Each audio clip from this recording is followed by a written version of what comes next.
19세기 이전의 의술과 의학이라는 제목으로 수업을 해보도록 하겠습니다. 우리 교재에는 몸과 의학에 대한 새로운 접근이라는 제목으로 되어 있습니다. 2부 내용이거든요.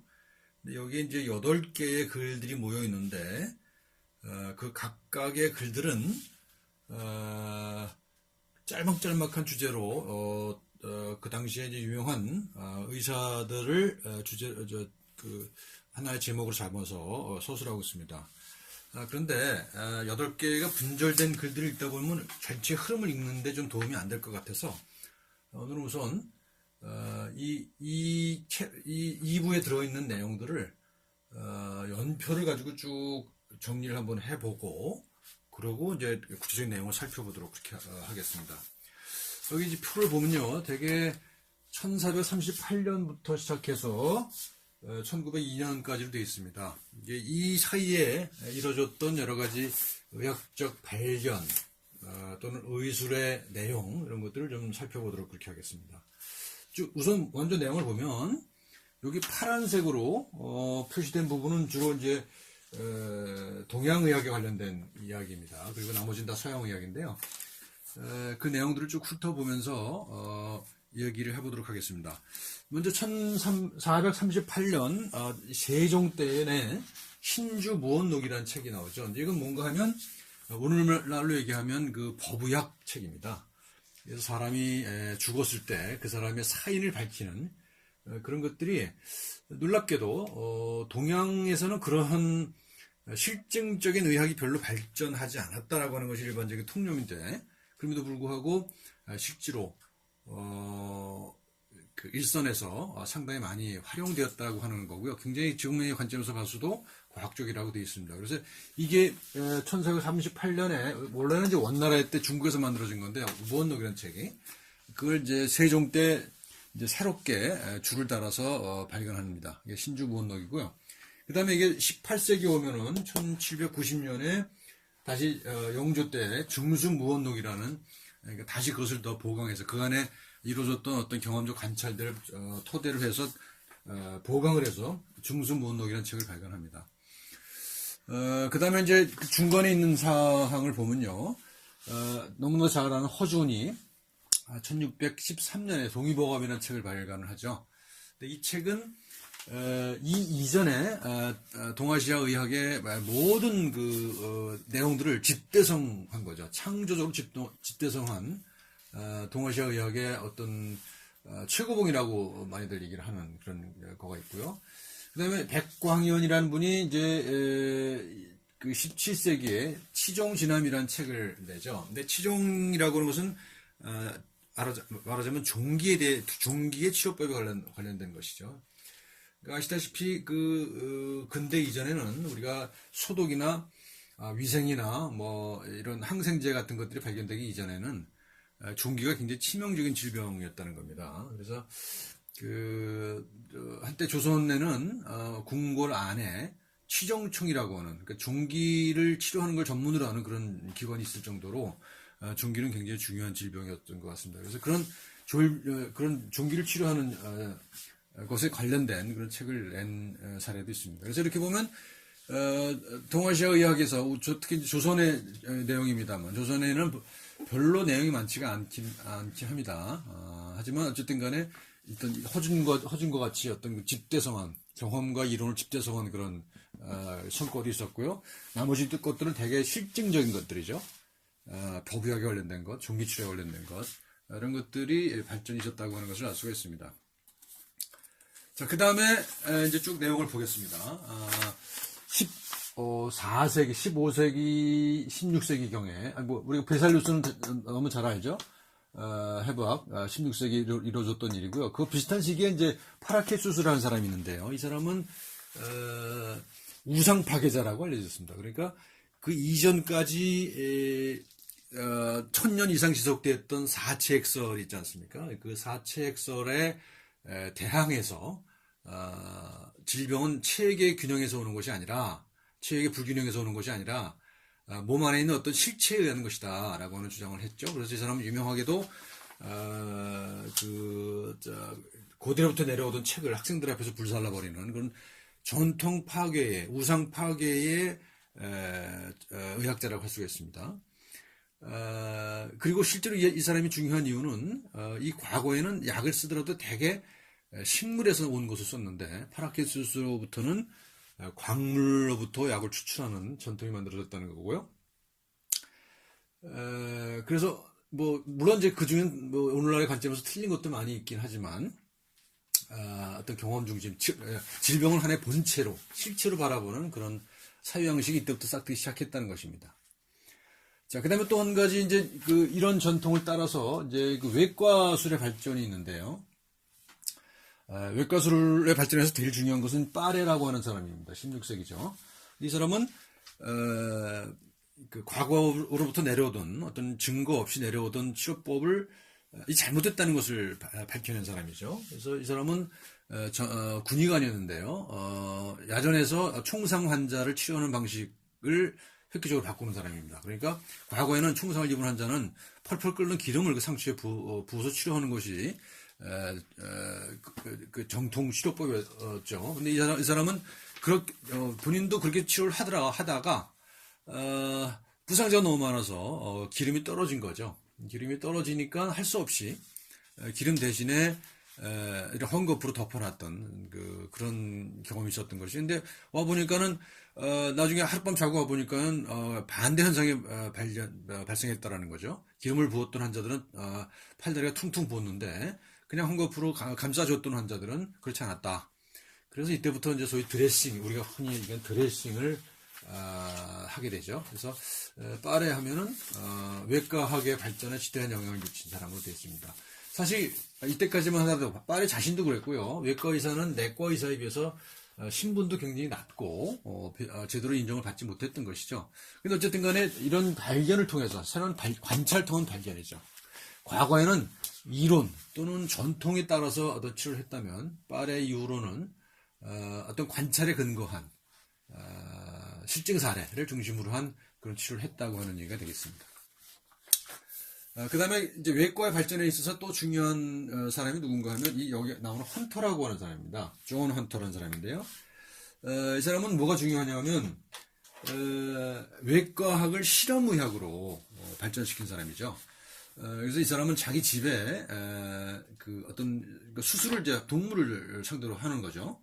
그래서 그런 실험을 위해서 자기 집에 동물원을 만들 정도로 아주 열렬한 실험 옹호자였다는 것이죠. 그래서 이 크게 보면 이제 외과의 발전을 기여한 사람이 이제 16세기의 파레, 그 다음에 18세기 헌터 이렇게 돼 있는데, 물론 그 안에 이제 있는 여러 가지 다른 사람들도 이런 외과 발전에 직간접적으로 기여를 하죠.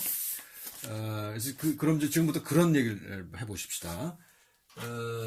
이제 보면 아시다시피 하비가 1628년이죠. 혈액순환을 발견하죠. 혈액순환을 발견하고 그래서 이제 여기서 생리학이 발전됐다고 그러잖아요. 그 다음에 우리가 중간고사 예전에 했듯이 생리학, 베살리우스 해부학, 그죠? 이게 두 개가 양대 산맥 아니겠습니까? 서양의학의 과학적 서양의학이 이런 것이 발전이 있었고, 그 다음에 중요한 내용 중에 하나는 뭐냐면 이 질병의 자리를 찾기 시작했다는 겁니다.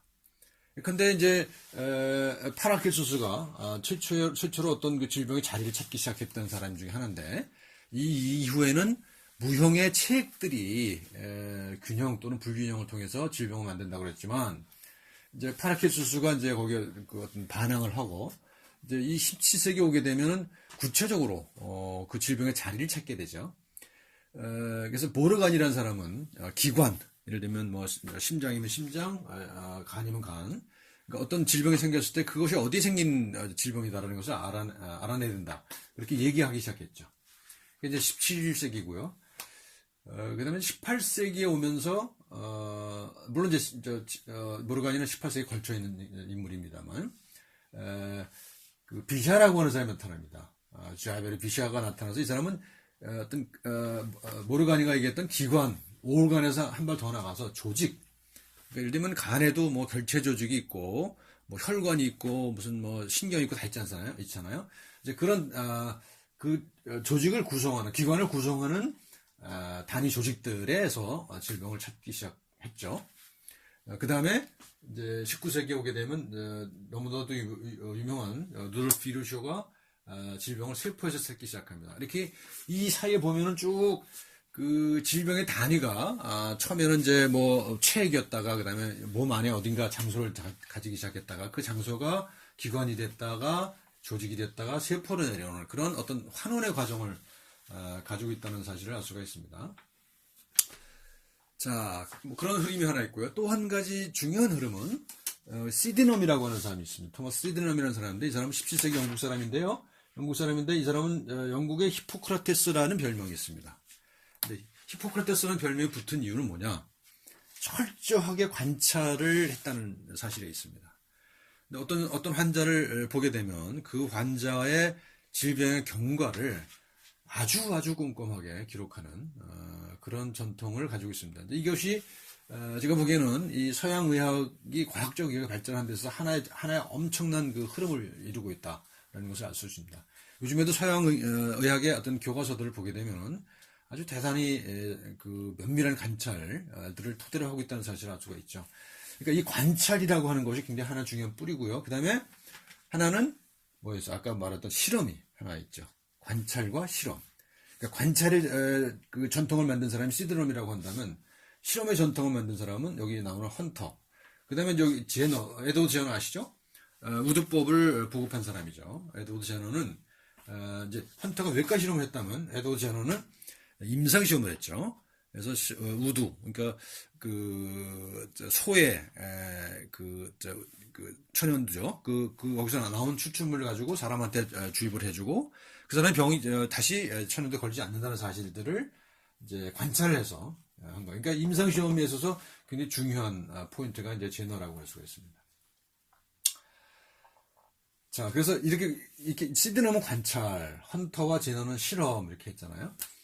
근데 이제 이런 관찰과 실험 중간에 중요한 포인트가 되는 사람들이 있습니다. 또 이제 우리가 지금은 너무 당연하죠. 청진기라고 하는 것이 이제 의사의 상징물로 되어 있잖아요. 근데 18세기까지만 하더라도 청진이라는 것을 생각한 사람은 거의 없었다는 것이죠. 왜냐하면 그 몸을 두드려서 또는 몸에서 나는 소리를 듣고 질병을 진단한다는 것은 몸에 대한 모독이라고 생각했을 거라는 거죠. 근데 이제 아우겐 부르고라는 사람이 최초의 타진법을 이제 소개를 합니다. 근데 이 사람은 원래 무슨 뭐 여관집 아들이었답니다. 여관집 아들이었는데 뭐 우리나라에는 그렇지 않습니다. 서양의 여관에는 지하실에 이제 와인 저장고가 있답니다. 그래서 와인 저장고가 있는데 그 이제 얼마나 차 있는지를 이렇게 뚝뚝뚝뚝 두드리고 다녔다는 것이죠. 두드리고 다니던 그런 기억이 있어서 사람의 몸을 두드려 볼 생각을 했다는 겁니다. 처음으로. 그래서 이제 그 당시에는 뭐 거의 인정을 받지 못했지만 이게 유명해진 뭐 코르부지아라는 나폴레옹의 주치의가 그걸 다시 불러내므로써 이 사람이 다시 각광을 받기 시작했던 것이죠. 두드려 보기만 했는데 이제 라이네크라는 사람은 몸에다 귀를 대고 듣기 시작했던 거 소리를 듣기 시작하다가 너무 뚱뚱한 사람은 잘 안 들리니까 종이를 말아서 이렇게 대고 들었대요 처음에는. 그러다가 그것이 이제 발전해서 오늘날 청진기가 됐다는 겁니다. 이건 이제 지금 점점 사라지고 있는 거긴 하지만, 어쨌든 간에 몸이라고 하는 어떤 실체로서의 몸으로부터 정보를 뽑아내는, 그러니까 두드려보고 들어보고 하는 그런 것들의 전통을 이룬 사람이, 아우겐부르거와 라이네크라고 할 수가 있겠습니다. 그리고 이 전통에 이어서 지금, CT니 MRI 하는 것들이 이제 발견된 거겠죠? 그렇죠? 자, 여기까지가 대충 19세기 전의 의술과 의학에 대한 설명입니다. 이제 여기서 우리가 뭐 지난번에도 많이 얘기했습니다만 중요한 것이 이제 이런 그 사유의 이 철학적 기조가 되는 사람이 이제 데카르트라고 볼 수가 있겠죠. 우리 교주에 보면 데카르트를 뭐라고 그러냐면은 유심론적 기계론이라고 그랬죠. 여인석 교수가 쓴 파트인데 유심론적 기계론. 기계는 기계인데 유심론적 기계예요. 그러니까 몸과 마음을 두루 나누지만 역시 마음이 중요한 역할을 한다라고 하는 그 철학적 뿌리가 여기 있다고 할 수가 있습니다. 아까 여기서 이제 언급하지 않은 사람이 한 사람이 딱 있네요. 라마찌니라는 사람이 있는데요. 이 사람이 중요한 이유는 300년 전이죠. 300년 전에 이미 우리 진료는 직업과 상당히 관련이 돼 있다라고 하는 사실을 밝힌 사람이기 때문에 유명합니다. 그래서 지금도 산업의학의 아버지라고 불리죠. 300년 전에 이미 온갖 직업에 관련된 질병들을 기술하고 있습니다. 심지어는 무슨 필경사라든지 또는 성직자의 질병, 성직자의 직업병까지도 언급하고 있다는 것이죠. 그래서 직업과 관련된 언급을 한 의학자로서 알려져 있습니다. 자, 여기까지가 대충 19세기 이전까지의 의술과 의학을 그 흐름별로 정리를 해본 건데요. 자세한 내용들은 여러분들 교재를 읽어가시면서 파악을 해보시기 바랍니다. 감사합니다.